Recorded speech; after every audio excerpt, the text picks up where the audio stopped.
Empiezo agradeciendo al doctor Osvaldo Hurtado por el marco de referencia extraordinario que ha fijado y agradeciendo la presencia virtual y presencial de representantes tan importantes de la sociedad ecuatoriana. Cuando preguntamos Quo Vadis Ecuador 2024, yo no tengo duda de que va camino al éxito porque hay gente como esta. Porque si algo ha mostrado que tiene el Ecuador es ciudadanía, es capacidad en los diferentes niveles de sus estratos sociales, de su población multicultural, para defender esa nación ecuatoriana que ha dado a lo largo de la historia reiteradas señales de que su país, el futuro de la nación y el de sus hijos está primero. El doctor Hurtado ha señalado la necesidad de consenso nacional, la fragmentación política, la necesidad de la explotación petrolera, minera y de recursos naturales y el defecto de la imprevisibilidad política. Ha señalado un marco a partir del cual nuestros oradores han hablado de seguridad jurídica, han hablado de la constitución actual del Ecuador como un problema que no coincide con la posibilidad de hacer democracia, el divorcio entre la Constitución y la democracia. Se ha hablado aquí de la seguridad, porque el crimen organizado ha tomado el Estado y hay demasiadas señales de impunidad. Y se ha hablado del hecho del autoritarismo y del ejercicio del poder más allá del imperio de la ley, o sea, sin Estado de Derecho. Todo esto resume un concepto que conocen los ecuatorianos, pero que yo quiero agregar. Y es que el Ecuador en la última década es el único país de las Américas, de América Latina, que ha salido de ser una dictadura del socialismo del siglo XXI, del castrochavismo, a la democracia a través de mecanismos de acción ciudadana, política y de resistencia civil.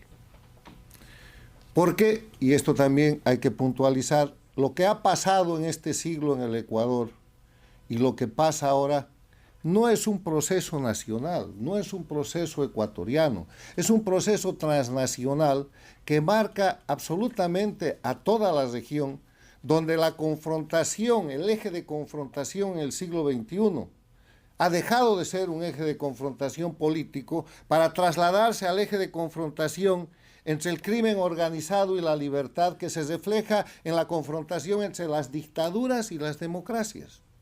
El siglo XXI es el siglo en el que la única dictadura que había al empezar este siglo, la de Cuba, se ha multiplicado, se ha expandido.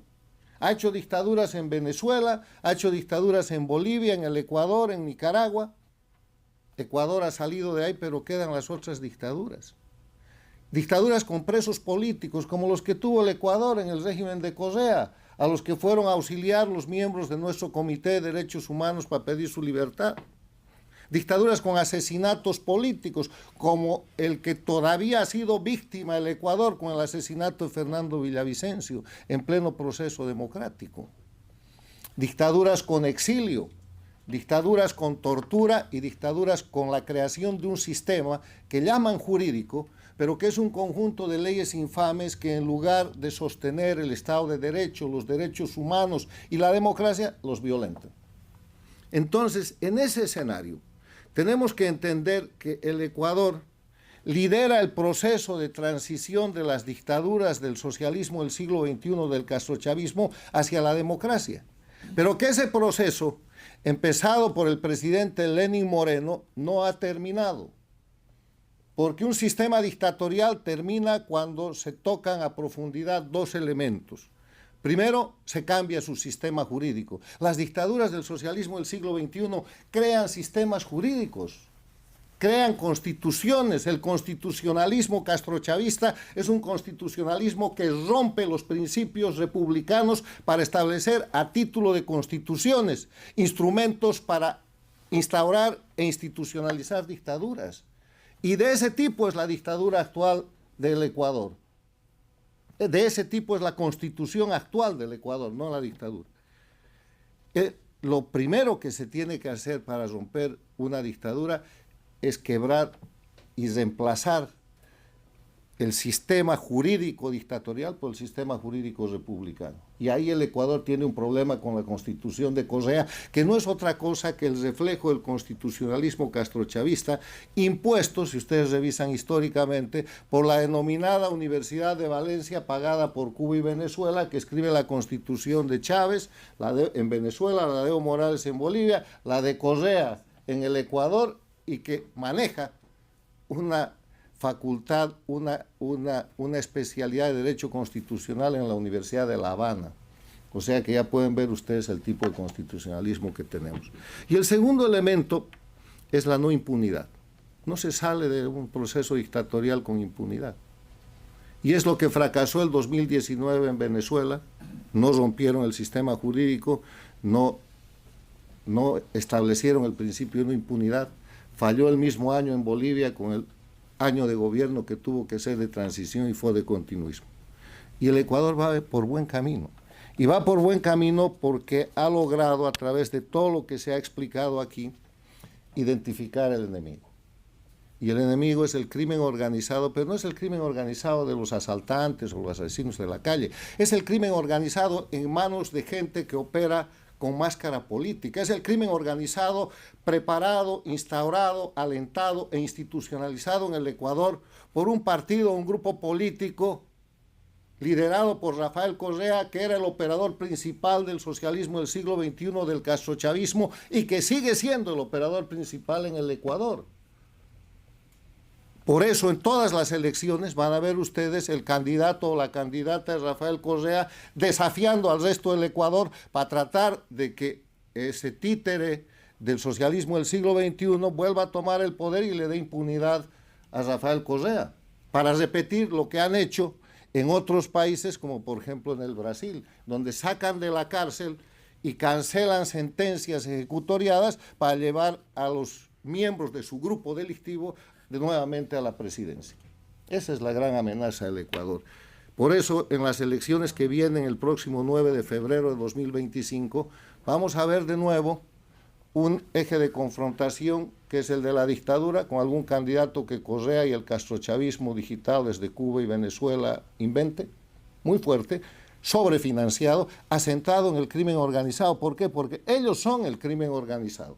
El nuevo tipo de amenaza que tienen las democracias en el siglo XXI, que en el siglo pasado eran la guerrilla urbana, el secuestro, la guerrilla rural, la extorsión, hoy día es el crimen organizado. No es el crimen organizado que está amenazando a la política, es parte del crimen organizado que ha tomado la política y que en las Américas se llama socialismo del siglo XXI, castrochavismo, Foro de Sao Paulo, Grupo de Puebla o el nombre que ustedes le quieran poner. Y que opera altamente financiado, sin ninguna regla, y que opera además a través de gobiernos, como el caso de los gobiernos paradictatoriales de las Américas, México con López Obrador, Colombia con Petro, Brasil con Lula, Chile con Boric. Y el incidente diplomático último en la Embajada de México en el Ecuador es absolutamente revelador de lo que un gobierno paradictatorial como el de México puede hacer en contra de las democracias y a favor de la protección de la delincuencia organizada, que se protege como si fuera opción política.